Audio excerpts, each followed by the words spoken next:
நேர்மையான ஆட்சியை கொடுப்போமே, லஞ்ச லாவண்யம் இல்லாம ஒரு ஆட்சியை கொடுப்போமே, உள்ளூர் பிரச்சனைக்கு ஒரு தீர்வு கொடுப்போமே. இப்ப மாற்றத்தை கொடுக்கல, எப்பங்க ஐயா மாற்றம் வரப்போகுது? மோடி அவர்கள் இருக்கும்போது செய்வோம். ஆனால் உள்ளூரில் இருக்கக்கூடிய எல்லா பெரியவர்களுக்கு அன்பு வேண்டுகோள், அடுத்த 13 நாட்கள் எனக்கு பதிலாக ஒரு வீடும் நீங்கள் ஏறி இறங்க வேண்டும், மக்களை சந்திக்க வேண்டும். இந்த அன்பு தம்பி அண்ணாமலைக்கு நீங்க வாக்கு சேகரிக்க வேண்டும் என்கின்ற அன்பு வேண்டுகோளை வைத்துவிட்டு அன்போடு எங்களை ஆசீர்வாதம் பண்ணி நீங்க வழி அனுப்புங்க. ஆனா உள்ளூர்ல இன்னைக்கு 30 வீடுகளுக்கு பட்டா இல்லாம குடியிருந்து கொண்டிருக்கின்றார். ஆனா உள்ளூர் பிரச்சனைக்கு நான் உங்களோட சேர்ந்து போராடுறேன். பட்டா கொடுக்கல, நான் உங்களோட சேர்ந்து போராடுறேன். மற்றபடி மத்திய அரசுல இருந்து என்னென்ன வருமோ செஞ்சு கொடுத்தாரு. கூட்டுறவு வங்கி நம்ம கண்ட்ரோல் இருக்கு, செஞ்சு கொடுத்தாருங்க. டேம் கட்டணும், செஞ்சு கொடுத்தாரு. உள்ளூர் பிரச்சனைக்கு நிதி ஒதுக்கணும், ரோடு எல்லாம் போடணும், எல்லாம் போட்டு கொடுத்துடலாங்க.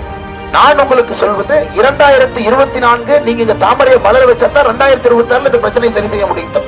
ஆனா மக்கள்கிட்ட நீங்க நல்லா எடுத்து சொல்லுங்க, இது யார் பிரதமராக வர வேண்டும் என்பதற்கான தேர்தல், யார் எம்பியாக வர வேண்டும் என்பதற்கான